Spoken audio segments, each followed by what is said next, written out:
Di sistem pendidikan kita mau menghindari ketajaman argumentasi. Bagaimana mungkin kita mau merdeka belajar? Jahatnya pendidikan di Indonesia adalah ketika setiap anak tidak bisa yakin bahwa dia berbeda dengan orang lain.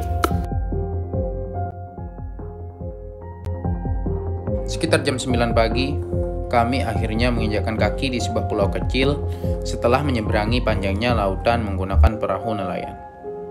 It's Saturday morning. Cuaca yang indah menemani langkah kami. Mentari terlihat cerah dan seolah-olah ingin melemparkan senyum. Ternyata, lautan yang tenang, mentari yang ceria adalah isyarat akan pertemuan kami dengan mereka yang akan tetap tersimpan dalam memori ingatan yang telah menjadi bagian dari kisah perjalanan ini. Stay tuned. Dan jika kamu bagian dari orang-orang yang peduli dengan pendidikan atau memiliki gagasan ideal, tulis di kolom komentar solusi apa yang tepat untuk memajukan pendidikan Indonesia. Di sebuah pulau kecil ini, yang lebarnya mungkin kurang dari 500 meter, tersimpan jutaan harapan hidup.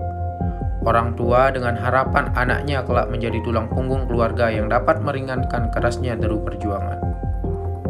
Anak-anak dengan kasih dan cita-cita yang tinggi ingin memakmurkan hidup orang tuanya dan menggapai mimpi.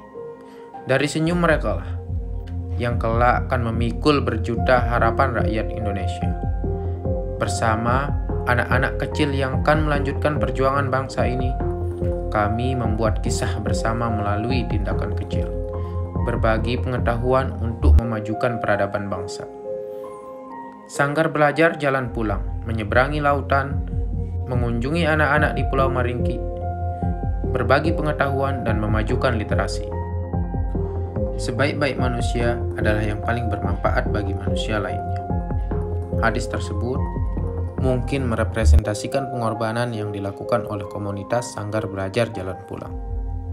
Sanggar Belajar Jalan Pulang diinisiasi oleh para pemuda dari berbagai daerah Lombok. Mereka membentuk komunitas sebagai wadah bagi pemuda yang ingin mendedikasikan tenaga dan pikiran, menggalang donasi, dan memberikan aksi nyata untuk memajukan pendidikan. Jadi Sanggar Belajar Jalan Pulang ini berkegiatan di bidang pendidikan khususnya untuk anak-anak. Jadi kita membawa program atau kegiatan ini sampai ke Pulau Maringki. Kita ikut berkegiatan bermasyarakat di sini, gimana kondisi anak-anak di sini. Ternyata seru sekali. Sampai banyak sekali interaksi-interaksi yang kita lakukan. Baik bermain sama anak-anak, terus ikut kegiatan-kegiatan masyarakat. Sanggar Belajar Jalan Pulang ini menginisiasi lah untuk bagaimana sih dia melihat kondisi wilayah di daerah selatan Lombok Timur. Ya mungkin di sini akses untuk pendidikan dan media belajar agak sedikit terbatas. Kami tertarik atau ingin sekali bermain ke Pulau Maringki ini. Sangat interaktif sekali, sangat bersemangat sekali untuk mengikuti kegiatan yang kita bawa.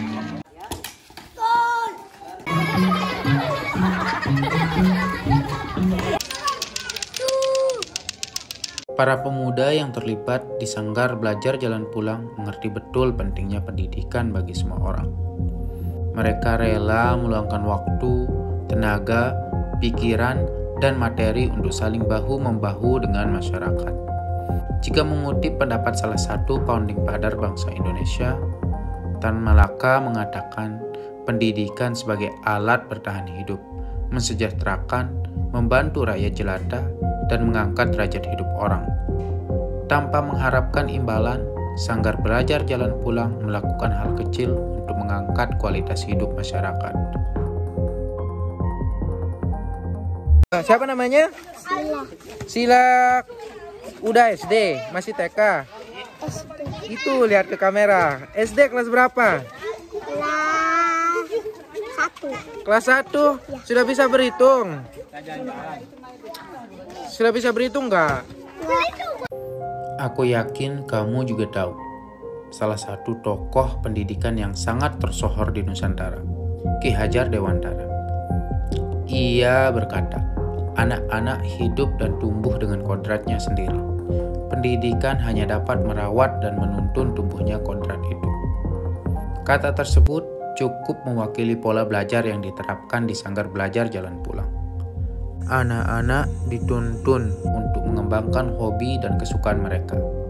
Mereka bermain, menggambar, dan berolahraga dan melakukan aktivitas mereka tanpa ada tekanan dan paksaan.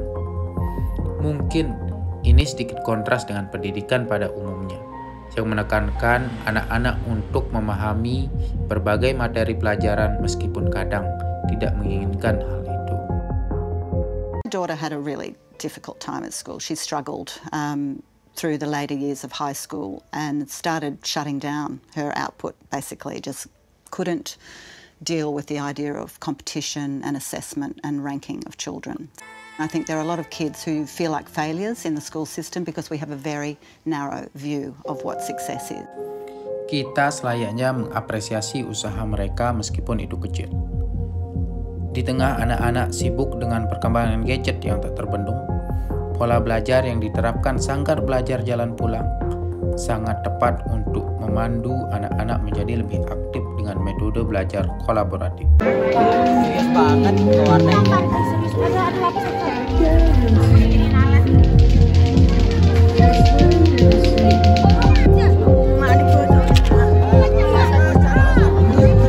Ayo Kakak Nur. Warnanya enggak apa-apa, biar di sini kita panas-panas sudah.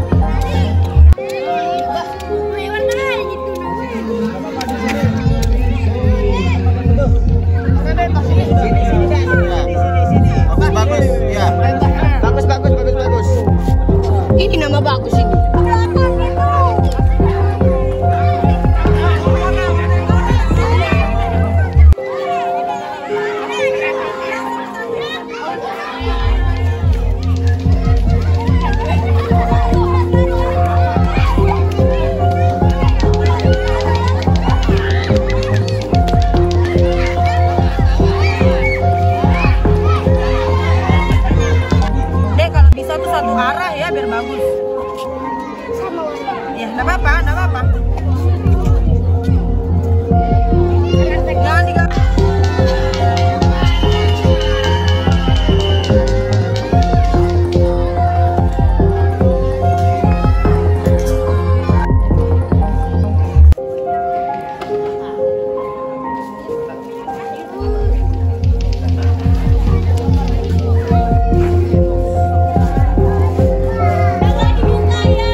Dibukanya nanti ya.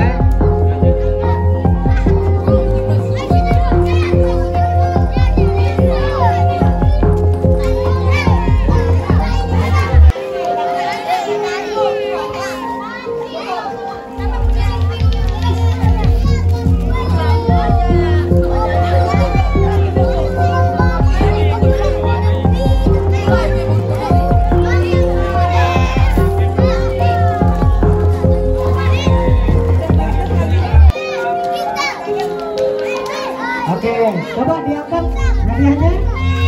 Coba diangkat, udah dapat semua?